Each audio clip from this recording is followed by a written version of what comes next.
My name is Charlotte Silva. I am 34 years old, and until 3:12 p.m. on an ordinary Tuesday in October, I believed I was a good daughter. Not good in the way people praise publicly, good in the quiet, exhausting way that never gets noticed. I was the daughter who remembered my parents' doctor appointments without being asked, the one who paid bills before reminders arrived, the one who apologized first, even when she hadn't done anything wrong, just to keep the peace intact. If my family was a machine, I was the part that absorbed friction, so everything else could keep moving. That afternoon, I was standing barefoot in the kitchen of the house my grandmother left me. The house everyone talked about in numbers, but I remembered in smells. Dried lavender, old wood, lemon oil on the counters. The appraisal had come in the previous week, $980,000. The real estate agent said it with a smile, like it should mean something magical. To me, it felt unreal, like Monopoly money taped to memories. The faucet wouldn't stop dripping. Blip, blip, blip, blip. A slow, deliberate sound that crawled under my skin. I tried tightening the handle. Nothing. I tried ignoring it. Worse. So I went looking for the warranty paperwork. My father, Daniel Silva, had reorganized my utility files the last time my parents stayed over. He liked systems, labels, order. He liked control disguised as help. If I tore through the garage without knowing exactly where to look, I would hear about it for weeks. So I did what I always did. I called him. My phone lit up with Dad. My chest tightened automatically, the way it always did. Muscle memory shaped by years of careful conversations. I adjusted my voice before he even answered, smoothing it into something pleasant and small. He picked up on the fourth ring. "What?" he said. I could hear clinking dishes, voices layered over one another. A restaurant. Probably that overpriced bistro downtown where a salad cost more than my weekly groceries. "Hey, Dad," I said lightly. "Sorry to bother you. I'm trying to find the warranty for the kitchen faucet. It's leaking again. Do you remember where you put it?" "For God's sake, Charlotte," he snapped instantly. "I'm eating. Can this not wait?" "I just didn't want to dig through everything if I didn't have to," I said quickly. "Just tell me the shelf." "Blue bin, top shelf, left side, behind the paint cans," he rattled off. "Use your eyes for once." "Okay, thanks, Dad. Enjoy lunch." "Yeah." I heard the sound of the phone being set down, plastic scraping against wood. I waited for the call to disconnect. It didn't. The line stayed open. I should have hung up. I should have pressed the button and walked to the garage. I should have protected the fragile illusion I'd spent decades building. But I didn't. Through the speaker, the restaurant noise sharpened, a server asking if everything was okay. My father's distracted grunt.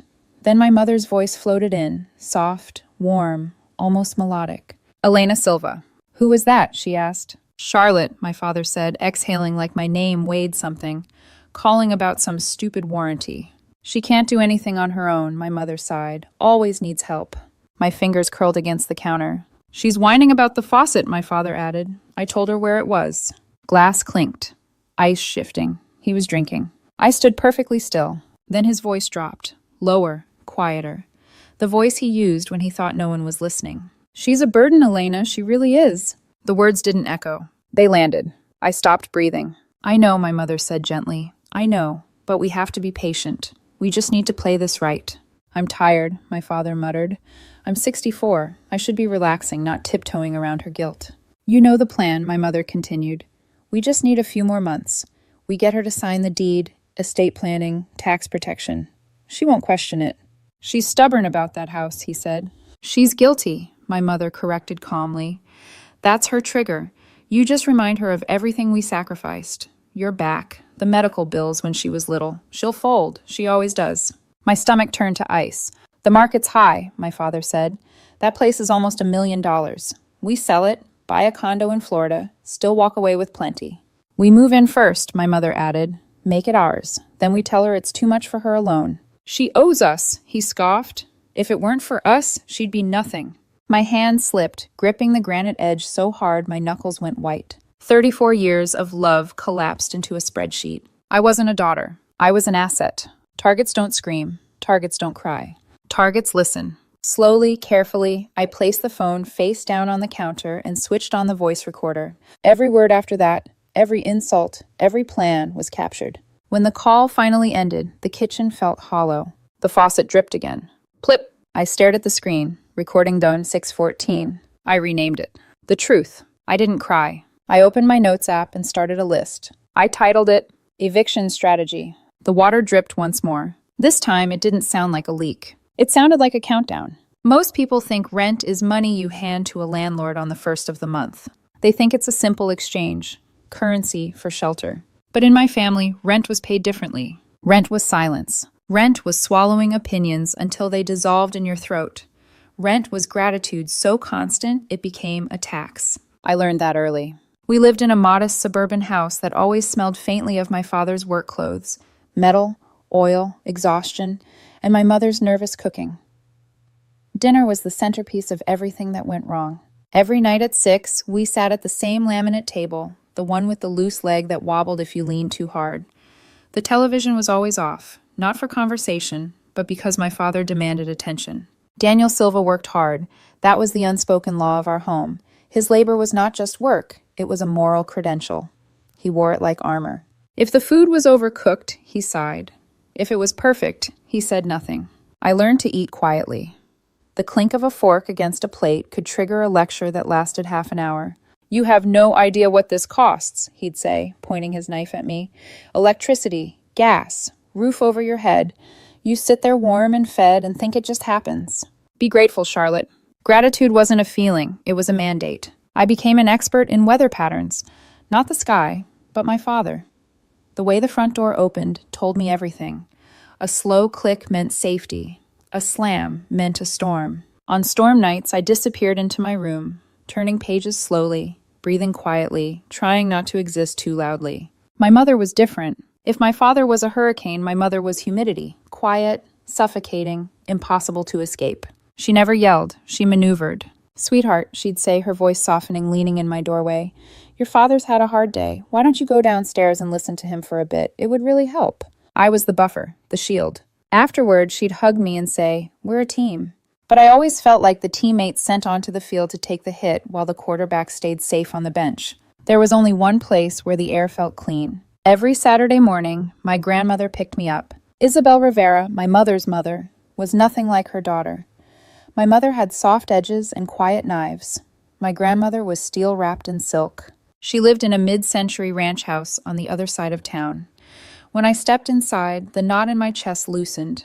Jazz played low on the stereo. There was always fresh fruit on the counter, food I was allowed to eat without asking. She didn't treat me like a child. She treated me like a person who needed preparation.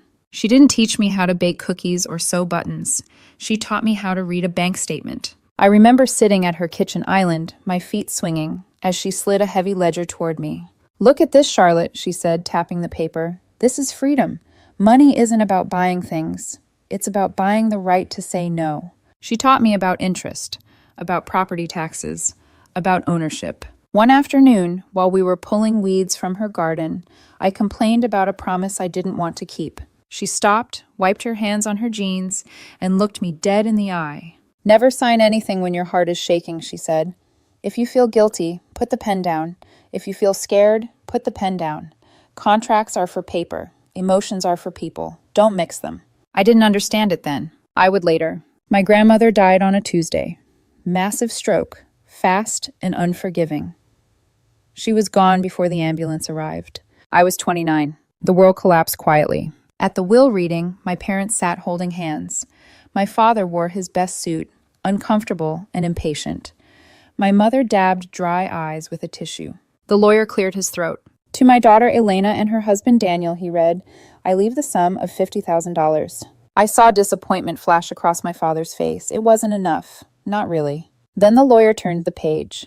"To my granddaughter, Charlotte Silva, I leave the remainder of my estate, including the property at 420 Cedar Lane, fully paid, and funds to cover maintenance and taxes for 5 years." The room went silent. "That house is worth nearly $1 million, my father said sharply. The lawyer nodded. "The title transfers immediately. There are no trustees." On the ride home, my father didn't speak. My mother stared out the window. When we reached their house, my father finally said, "Well, it stays in the family." That was the first time I heard the phrase family asset. In the months that followed, I moved into my grandmother's house. I slept in the guest room. I watered her plants. I breathed for the first time. My parents burned through their money quickly, and then they started visiting. At first they asked, then they didn't. My father inspected things. My mother rearranged them. They talked about space, about retirement, about what made sense. I told myself they were grieving. I told myself I owed them. I built the cage myself and handed them the key. Looking back, I see what my grandmother already knew. She skipped a generation on purpose, and I almost undid everything she tried to protect. The invasion didn't start with shouting. It started with a chair, a beige recliner from the late 90s, overstuffed, sagging in the middle, stained with years of coffee spills and basement dust. My parents brought it over on a Sunday morning without calling. I was standing in the living room with a mug of coffee, admiring the way the sunlight hit the hardwood floors I had just paid $2,000 to refinish, when the front door opened. No knock, just the unmistakable sound of a key turning. "Pivot, Daniel, pivot," my mother's voice called out. I froze. They wrestled the recliner through the doorway like it was a prized possession. My father grunted with effort, not once looking at me as the chair scraped dangerously close to the freshly painted trim. "What are you doing?" I asked. "Bringing the chair," my mother said brightly. "Your father needs somewhere comfortable to sit when we're here. That sofa of yours is too low, bad for his back." I had chairs. Good chairs. Thoughtfully chosen chairs. "That thing?" my father scoffed, dropping the recliner onto my floor with a heavy thud. "That's a museum piece. A man needs padding." He dragged it into the center of the room, not near the wall, not angled discreetly, right in the middle of my open floor plan. Then he sat, pulled the lever. The footrest sprang out with a rusty screech. "Now this," he sighed, closing his eyes. "This feels like home." It was a flag planted in my living room. From that day on, the boundaries didn't blur. They dissolved. My mother trailed her fingers along my walls, commenting on paint colors that would appeal to buyers. My father critiqued repairs I paid for. They talked about equity and long-term planning, like shareholders with full voting rights and zero investment. Then the conversation shifted, subtly at first. "You know," my father said one evening, staring at the garden, "a woman alone in a house like this is a target." "I have insurance," I said. "Insurance finds loopholes," he replied. "If this were in a trust or joint ownership with us, it would be safer." "For inheritance," my mother added smoothly. Peace of mind. Peace of mind always came with a price. I almost said yes. Instead, I bought them a vacation. $8,000 for a Mediterranean cruise. A desperate attempt to buy distance. They took the tickets without thanking me. "The least you could do," my father said, "after all the years we paid for your braces and piano lessons." The invoice of childhood. The breaking point came a week before the phone call. I came home early from work with a migraine splitting my skull. A white van blocked my driveway. Bates Construction was printed on the side. I hadn't hired a contractor. A man with a clipboard stood on my porch, looking up at my roof. "Can I help you?" I asked. "Just finishing an estimate for the Master Suite edition," he said cheerfully. "Met with the owner this morning." My stomach dropped. "The owner?" I repeated. "Yeah, Daniel Silva," he said. "Nice guy. Said he and his wife are moving in next month." I felt something cold and sharp settle in my chest. "I am the owner," I said, "and there will be no addition." The man's face drained of color. Inside, I found coffee cups in the sink, lipstick on one rim. They had let themselves in. They weren't visiting anymore. They were erasing me. That night, I sat in the living room, staring at the recliner. It wasn't furniture. It was a throne. I didn't scream. I didn't call them. I locked the door and listened to the house settle. They thought they were moving in. They didn't know the war had already started. I listened to the recording again that night. Not once, not twice. I listened until the words stopped sounding like my parents and started sounding like evidence. I sat at my grandmother's kitchen island, the same place she once taught me how to read a balance sheet, and watched the waveform spike and dip on my laptop screen.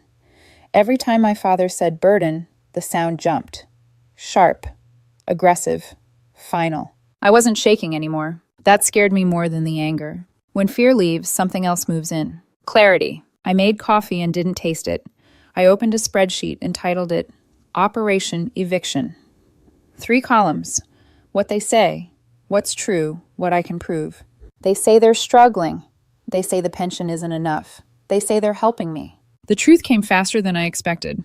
2 days earlier, my phone had pinged while I was at work. A text from my mother. "Sweetheart, can you send me a photo of your driver's license and passport? We're booking that family trip. Travel agent needs the info." I had sent it without thinking. Helpful, always helpful. Now I understood. They weren't booking a trip. They were collecting my signature. I called my bank. "Fraud," I said clearly. "Potential identity theft." I froze my credit. All 3 bureaus. I set a verbal password required for any transaction over $100. "What would you like the password to be?" the representative asked. I looked around the kitchen. Lavender, I said. Then I hired a lawyer. A woman, sharp, direct, no warmth in her eyes. She looked at the recording, the contractor's card, the timeline. They have nothing, she said, but they think they do. That's dangerous. What do we do? I asked. We remove the asset, she said, quietly. I sold the house off market. No listing, no signs, no warning. A private buyer. Cash. Fast close. While the paperwork moved, I did something harder. I separated my life from theirs. Blue tape for my belongings. Red tape for theirs.